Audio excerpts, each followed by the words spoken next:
I have a confession, and this is really only for the people who are watching. So if you're watching our beautiful YouTube channel, you will get to see me looking like perhaps I have a bunch of eye makeup on, but really I have incredibly burned eyelids. You do look like a bejeweled lady. Because I had a plasma pen treatment done on Monday at Skin Show. And yeah, my eyelids look fairly burned. As long as you don't look close, it looks fine. Yeah, no, they're great and they feel horrible right now. And we're on Friday. So they just started becoming less swollen. I can open them today. So that's good. It was a little bit aggressive, but they're going to look magical. I can tell. Lips are matching your eyeshadow now. I know. I put on. So today we're wearing Jane Iredale's new lip fixation, and it's magical. It's a very nice color. It does match perfectly with the slightly scabbed and kind of bruised color. It's Muse. I love it. I'm here for it. All right, let's go ahead and get started. Hi, I'm Sybil Solon. I'm an esthetician and spa owner. And hi, I'm Alex Ellis. I'm a body nerd and wellness expert, and we are business besties. And bosses. Running your own business, it's hard. But we're terrible employees, so we're figuring it out. I've already figured it all out, which is why we are here to explain to you how to make six figures and beyond. And be brutally honest about what works and what totally sucks. So much of it totally sucks. So much of it. But let's get started. Welcome back to Skinfessional. On today's show, we are talking about how to make your business better by not working. And how to make things that you hate about running your business fun. Yay! Okay, hopefully this won't be like a toxic positivity episode, but here's the story behind it, okay? We both obviously have very different approaches to having fun in our business, but also keeping hobbies alive so that we don't become working 24/7 automatons who are like miserable. So I also have a little bit of a confession. I pushed the start of today's show 30 minutes because I had to finish this book series I was just reading. It's The Court of Thorns and Roses. Like, go read this book series. It's so good. Sybil hated it. I loved it. I just like absolutely destroyed it in probably like 14 days. I've listened to so many hours of books. And it was so good. And so for the last 14 days, I have had something that I look forward to outside of my business. And I am definitely a all or nothing type of person, not at all, no willpower. I can't stop. And I'm like, whether it's chocolate or a book, this is what happens. But these short bursts of just like super intense, like obsession with different things that are not my business allow me to then come back into my business and be more excited about stuff that I wasn't before. Almost like my mom has, I guess it's like a song lyric, and she's always told it to me as I was growing up. But like, how can I miss you when you won't go away? But it's kind of true. If like you're always in your business, like things get kind of like sluggish, right? And how do you deal with that kind of stuff? Well, I mean, this is something that when we first started talking about this, I was like, I don't understand any of these problems. And you're like, yes, because you already built this in, you're already doing it. And I was like, I try to think back on when I first started, and did I obsess about my business? Did I live in my business completely? And I don't think I ever did. And I think the real answer is because although I love working, I also love playing hard. So I've always traveled a bunch. I love reading. And so I've always read. I also don't sleep. So if I worked as much as I didn't sleep, I would be exhausted. Also, I would only have things that I don't like to do left on the table, like bookkeeping. So for me, what I do is, and we've talked about this before, I wake up in the morning and the first thing I do is actually I read something fun. I don't get on my I don't get on my computer, and I don't get on, the socials. I get up and I read something. And for me, It's sometimes listening. It's sometimes reading a magazine. It's sometimes reading a work journal, but then it's like something I want to read. It's like, ooh, I want to read about Right. like the new ingredients that are sexy and hot. It's not like, oh, I have to read about this new marketing tech that I have to do. It's something I Yeah. want to read. But it's Yeah. almost always fiction because I really like fiction. Yeah, you're And the then, one who got me into reading in the mornings because I wasn't doing it. And you were like, oh, yeah, I'm reading like 3 books right now. And I was just like, how the hell do you have time to do this?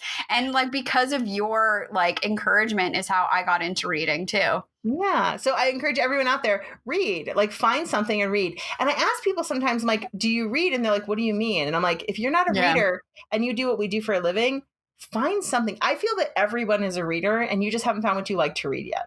Mm-hmm. So Mm-hmm. find what you like to read. For some people, literally, it's you're a magazine reader. Other people, you are like, you read articles off the internet. So just download them onto your phone. There's a really good app called Pocket, which you can download them. And that way you Mm-hmm. read them and you can read them offline. And that way you're not sitting and finding that you have to like get on and search for them. Have them preset on your phone to read them. Yes. Yeah, that's And huge. maybe not Yeah. read the news because that's kind of depressing. Read No, something don't read. fun and uplifting. Yeah. Or Yeah. even like podcasts, having fun Yeah. podcasts as an outlet, like just something fun that's not also like not marketing. Cause like I can fall into this trap too, of where I'm Yes. only listening to like marketing and business podcasts. And then I'm only thinking about my business all the time. And then I'm just such a sad person. Yes, absolutely. We do have to find something that is kind of outside of what we do. And that is not to say that what we do, we're not obsessed with and we love, but you have to leave it alone because if you don't make room for something else, you don't allow room for inspiration. Mm-hmm. Your best ideas come from sometimes just sitting in the car quietly and driving or listening to music and having a dance party with yourself. Standing in the shower and being like, I really love this new conditioner I'm trying and it smells so good. Mm-hmm. Yes. I so appreciate you saying that too, because that was just a reminder because the obsession with this book series broke all the rules I had about like not using my phone at night, which had become my thinking time. And so literally in this moment, a bolt of lightning just like came down from the heavens to be like, no, Alex, no more phone time at night. So thank you for that reminder. There you are. Well, and for you were listening to it, correct? It was an Audible Yeah. book. Yeah. So, I mean, I absolutely listen to a lot of books. I do a lot of audio listening and I listen at night and I listen while I drive, but I have rules where there's a certain amount of time that I require quiet. And so I find that I used to listen to the shower a lot and then I kind of like stripped that away because I needed that like 10 to 15 minutes where I sat quietly because I wasn't driving as much during the pandemic. Mm-hmm. So I needed that kind of like quiet time to allow my brain to just like zen Think. out. Mm-hmm. Right. We forget that we actually do need silence to let our brains think. Mm-hmm. Just Mm-hmm. think. When, it used to be this idea that we would be like, oh, our best ideas came to us in the shower. That's because you're quiet. No one's Mm-hmm. making sounds to you. Mm-hmm. Right. And too, so I think have like that. the sound, like the repetition of just like the water hitting you helps you to get in that like Zen state too. But it's so Mhm. true. But I think even if fun isn't necessarily one of your values, I think you and I get along so well because we both really, really like to have fun. We do. And for me, like where I kind of like put the bar of like, okay, what's enough when it comes to business? Because I know it's really easy, not even just business, just like as a person to fall into that trap of like, I'm not doing enough. And for me, if I'm having fun, then it's enough. And that's like the reframe I use all the time. So if I'm only working, even if it's doing stuff that I actually like, there's oftentimes like there's no way you love every aspect of your business. It's just not possible. Just not possible. Like there are going to be times where you have to do shit that you don't like to do, but it has to be done because there's nobody else to do it and you have to do it. So you have a choice to either ignore it and avoid it until you have no other choice and the fire is burning at your door. Or you can like make things a little bit more palatable or fun or, dangle a carrot at the end of it so that you can get through that thing and go back to having fun. So what are some of your strategies here This for is doing where things you don't Alex and like? I are very different, and you are going to decide which kind of type you are. So Alex is very much like a reward based like person. She's like, I'm going to get a reward. I'm very much a like, you're going to get this done because there's no other choice and you have to do it. And it's not about reward. There's no reward. There's no reward that's good enough for me to get shit done. But what will happen is when it has to get done, I will do it because it's required. Right. So at the very last minute, I'll be like, this has to get done. And now I know it's going to take me this long. And now I have to do it. So taxes are coming and I know that they're coming. And at the very end, I'll be up till like that last deadline, that last 2 minutes, I'll still be doing them. Wouldn't you rather spend a few minutes? I mean, yeah, but that's not who I am because I am an avoider of shit that I don't want to do. Yes. Okay. So let's talk about taxes and money, because that also is a thing for me that like hasn't always been fun. And I can't say, no, I can say like I do actually have fun with it now because I feel like I figured it out, and I didn't like it before because I didn't understand it and I hate sucking at stuff. But ways I made it fun was I hired a coach, like 5 stars, recommend doing that. Get someone who knows what they're doing to help guide you. And then also like I set up processes and systems and rituals around it, you know, like, doing it the same day every week, like on Fridays, because Fridays for me are like more relaxed, fun day, putting on Beyonce while I do it, just like ways to make it more palatable. Or like, okay, do this. And then when we're done, then we can go listen to our book or read our book or go on a walk or like do something I actually want to do. But yeah, I would rather do that a little bit every week than be dying in April trying to meet a deadline. That gives me so much anxiety. Which is a reward base. So Alex is all about rewards and systems and the magic of that. So understand that if you can make that happen, that is awesome, because I wish that I was that person. I wish that I was. I've tried. If you looked around my office right now, you'd be like, what the hell is going on in here? It looks like a tornado went through this office. But I know that I have a client coming, and I'm like, I get up in the morning, I'm like, I gotta clean. This is gonna happen, and then this place will be spotless in like an hour and a half because like I know that I have a deadline. That deadline is a client coming in, and that has to be done. 25 minutes before she arrives, this place will be spotless, but not the second before. Because otherwise it'll be like a bunch of clutter, a bunch of stuff sitting around. It's the end of the month. Inventory has been pulled off the shelf and ready to go, but it's still not quite the end of the month yet. So you still have a few days. It's true. We still got like 6 days, right? 5 days. So the boxes are still sitting here waiting, but I pulled them off in anticipation of getting it done. What about packaging and shipping? Because I know that's not something that. How do you make it tolerable? If my clients are listening right now, please just shut your ears because I'm about to confess something, which is why we picked up the microphone. I am the worst shipper. I am terrible. I hate shipment. I hate it so much. So in general, this is what happens. Your order comes in and I look on my shelf and I say, do I have that on my shelf? And I go, good, it's there. And then I wait and I think about shipping it. And I think about shipping it some more. And then I think, I really got to ship that. And then the end of the day comes and I'm like, okay, it's the end of the day now and I'm going to have to ship that. And I pull it off the shelf and I start to prep the package. And then the next day comes and I'm like, all right, I'm going to really have to package this because now it's been a day. All right, I'm going to put this package together. And then I put the package together and I tape it up. And if I'm lucky, it gets out that day. If not, the third day has arrived. I'm like, okay, no, this is serious. This package has got to go out. That's happening. My favorite is when I don't have it on the shelf and I can be like, oh, I'm just going to pay somebody else to drop ship that for me. That's amazing. Oh my God. What about, and this is where my brain goes. Do you get enough orders that you have to process shipments daily? Actually, generally it's almost daily. It's usually daily near the end of the month and the beginning of the month. The middle of the month, it depends. And the middle of the month, it can be daily. Often it's like every 2-3 days. And then I do Skin Fitness Club, which is a huge bulk of shipment, which is actually what exhausts me from having to want to do shipment for any other time. Right. Because I wonder if you just did like 2 days a week as like shipping days, like designated shipping days, so that you knew mentally and you could prepare That yourself. And then you could also plan around it so that right. the heavy lifting of like actual stuff that really needs to happen could happen on other days. I could try that. I would feel very bad for the person who like their order needed to go out, and I'm just like, it's just sitting here, and I feel real bad because, okay, Alex, so your shipment went out in a timely manner. Like it went out probably the day after you shipped, but it came back. How And then horrible you're did out it of feel to not town. get your right? My skin Like is still recovering. I will never forgive you. right. Like this is the thing. Like I want the product to go out as soon as possible. It was up to me. Like the shipment would go out the day of. I'd be like, oh, it comes in and it just goes out. Because especially now, shipment Yeah. goes so It's slow super through the slow. mail. What if you did like an hour's worth Monday, Wednesday, Friday?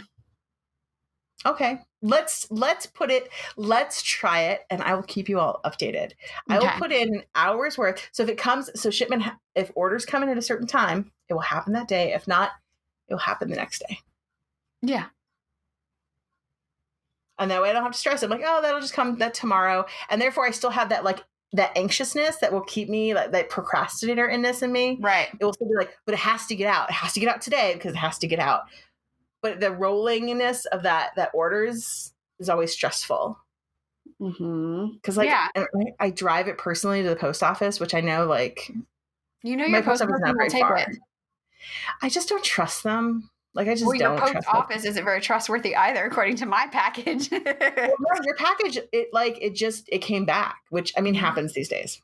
At least it made it back to me. You guys, it was so terrible. I was using no serum for like a week. No, it is wretched. It is wretched. And it's straight up like postal stuff is extra hard right now. It's extra hard. Shipping sucks. Okay, but I hope too that, people are listening and saying, oh, okay, here's something I don't like doing. It causes me a lot of anxiety. If I can just like schedule it, I guess this is me trying to put order to your life because chaos gives me anxiety. I know. And it's true. And we all need the person in our life who's like, hey, can I help you with this? Because this is how I feel when I talk to Alex about finances. And I'm like, but this is so easy. Like, this is how you manage your finances. This is how you manage your credit. And she's like, no, not anymore. Not anymore. I'm a grown-up I'm a mindful money manager now. Yeah. So it's all about like just finding your kind of like the spaces that you have like trauma or triggers and just kind of like finding what works that makes you less pained, and also to find what is your incentive. So for me, I know that my incentive is I like that kind of push. I like that deadline push. I'm not a reward-based person. I don't care. My reward is I'll get my reward no matter what. Like I'll give myself a reward. I don't care. It's so funny. It's true. Well, but so if rewards don't work too, but we've also talked about like having hobbies and like having a life outside of your business. I think that, that's important. There's like, we've talked about books and like having that as something to look forward to. I know you have your travel. You and Nils go and do, are you guys still doing Friday movies and burgers? We are doing now Saturday movies. So we just booked one for tomorrow. And so the part of the fun of having these outside things that are not your work is the anticipation of what you're doing. So you know that you're anticipating this thing that has nothing to do with your work. It also gives you time to think about something besides your clients, besides what you're doing. So I know that I'm going to go see the whatever movie we're seeing. I can't even remember. It doesn't even matter. We're just going. No, it doesn't matter. And I'm excited. Last weekend we saw In the Heights, which was so much fun. Was it good? It was so good on the big screen. I need to watch it. It was so good on the big screen. I know that you can see it on HBO Max or whatever, but on that big screen, it was absolute magic to watch people sing and dance, and it felt like such a big summer movie. It was nice to be in a theater again watching a big summer movie. Right? Makes me miss the movies. Right. And on Wednesdays, I look forward to Loki coming out. I'm really excited about the TV show Loki. Yes. So like things like that, like we sit down and I make the time for that. Like I make the time, if you've ever been watching a TV show and you're like glomming it, you're like, or I'm sorry, we say like binging it. When you're binging an entire show, maybe you choose like how many episodes you're going to binge and then like save them for another night, knowing that you're going to give yourself a couple hours. Yep. That anticipation, though, that you're talking about and having something to look forward to, I don't know the exact research, but like you can Google it, that there has been research done that the anticipation of something is even more rewarding than actually getting the thing itself. So Yeah. having that thing to look forward to, having that routine, knowing, okay, I just got to get to Wednesdays to watch Loki, or I just got to get to Saturdays for like the movies, that alone can also help you weather through the kind of like the slog, is that the word, Yeah, of like, the worst part of it, the part that you don't want to be doing. yeah, That yeah, client who's giving you shit, that time that you don't want to be doing the inventory, the the really hard long day where you've been working from like sunrise to beyond sunset and you're right. just like so exhausted. Having that thing to look forward to can make that more tolerable. Yeah, that website that you're like, I have been working on it and it's still not fixed and the bug is not working and like I don't understand it and I just feel like frustrated. You're like, that's okay because I'm going to stop this in an hour and a half and I'm going to go do this other thing. Yes. Yeah. Actually, that's my day to day. There is a project that I have been procrastinating for probably 2-3 years now. No, definitely a year. And it's a post-it note. And it's right here. It says resource library for my site. And I've been thinking about it and I write it down every week as something I'm going to do. And I never do it. But today is the day. I have prepped, I have planned, and we are making this SEO haven for the website. So stay tuned. Right on. Right on. Mm-hmm. That's amazing. Well, we'll keep informed on how that's going. That's funny because I just purchased a thing to do that, and I hired somebody to work on my resource library. I know. Well, and I just looked at because I'd get like SEO updates and the top 10 landing pages, and all I'm going to do is go in and like optimize those and then put them together as like a start here kind of thing for the people landing on my website. Yeah, because that's what people want. They just want to find things. And if we're speaking gibberish now, don't worry about it. Yeah, like for people who are just like, what are you speaking? What? Don't worry about it. It's just, this is like online gibberish that you may or may not care about. But it's no different than if you were picking hero products and you're like, I'm going to put an awesome display together. And when people come in, this is what's going to sell product. This is the excitement that's going to happen. It's going to be magical.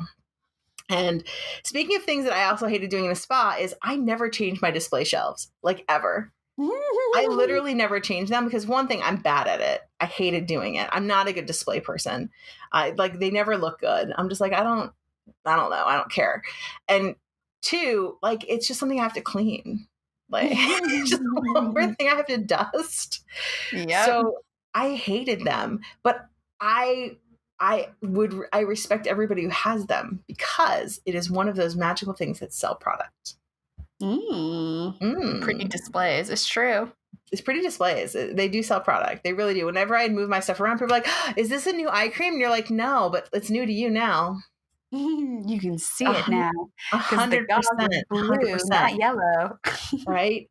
Other things that you need to like get out of yourself and you need to go find stuff to do is it can be like you have a board game night with friends, maybe you have, and like, I like to think when you're like thinking to do something outside of your business is whether it's a hobby, it's something that happens repeatedly. Yeah. That you like actually put on your calendar and it's like, this is happening and it happens repeatedly. So it's like, I go play board games. I have drinks with my friends. I always go when I sit out on this day and we like watch a movie outside or I garden, whatever. But it's like a habit. And we've talked about Alex's favorite book, Tiny Habits. This is no different. You're creating a habit that is outside of your business. Yeah, that actually reminds me, a habit that I was just getting like started with in January of 2020 was doing date night with Anthony, where we would have like one night a week. I even like narrowed it down to like 3 or 4 things that we'd like to do. So we didn't run into the, what do you want to do? I don't know. What do you want to do? Kind of thing. Right. And we would just like go bowling or go like mini golfing or go to a movie, and the anticipation of it, but also the habit of it just was so, so, so rewarding. And so I'm looking forward to getting back to that. Because, the pandemic is over. Right. Well, I mean, hopefully. And it reminds me that one of the things that you're doing when you create these like exterior outside of your business is you're creating relationships with people. Yep. You're making a habit with friends, family, loved one. Because let me tell you, you become very boring when all you do is talk about your job.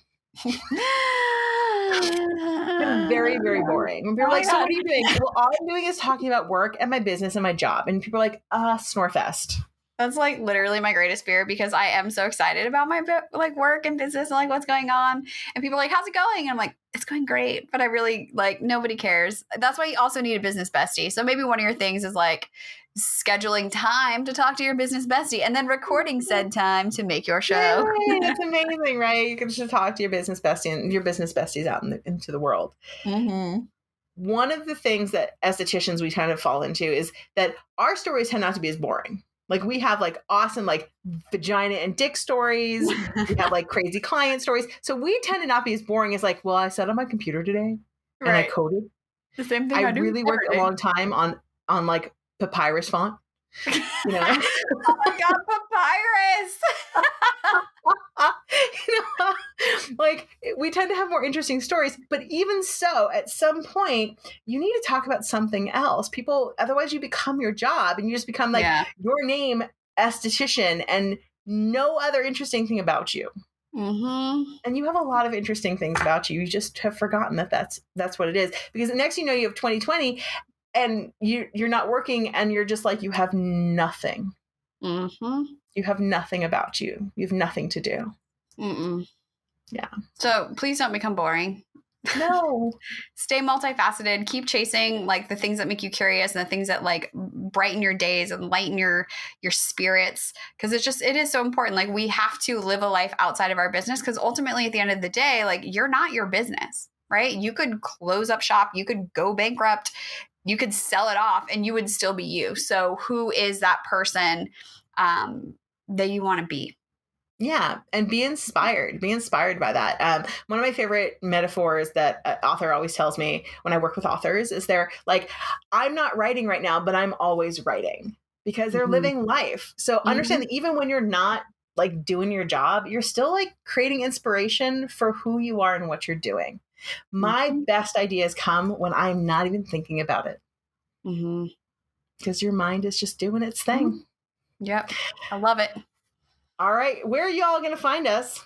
Let us know. Well, first we want to hear from you though about like what hobbies that you have outside your business. Maybe you're like, I'm already doing this. If you're not already doing it, tell us what you're going to be doing so that we can be your accountability buddies. So hit us up. The show is at Skinfessional on Instagram. You can send Sybil a DM at your skin fitness expert. You can send moi a DM. That was a DOM. And I was like, wait, what? She's a dom now. You just don't know. I'm a dom now. Surprise. Anyways, at Holla for Mala, or you can leave a voicemail for us in the Skinfessional box. Our number is 818-473-5277. And I bet a bunch of you knit. I bet estheticians knit. Yeah, you guys seem like you would knit. Yeah, I bet there are a bunch of knitters out there. Tell me if you're a knitter, because I'm feeling knitting, even though I don't, but I bet. It's all hands, right? It's all like hands. Can you make a baby Yoda? Oh my God, one of my clients totally does. That's so cool. I know. So cool. I know, she totally does. All right, guys. Until next week. Keep your secrets to yourself. Unless you're telling us. Okay, bye. Bye.